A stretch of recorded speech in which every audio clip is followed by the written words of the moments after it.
For optimum performance, the washing machine must be installed on a solid floor. Wood floors may need to be reinforced to minimize vibration.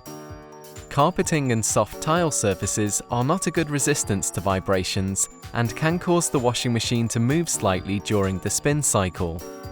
In many cases, abnormal noise is caused by an unleveled washing machine. Thankfully, this is simple to rectify. Just adjust the feet to the correct position by hand and then lock in place with the supplied spanner to balance the machine correctly.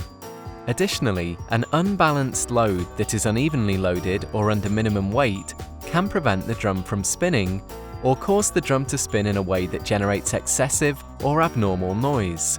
If the abnormal noise still persists after leveling, contact customer services for assistance.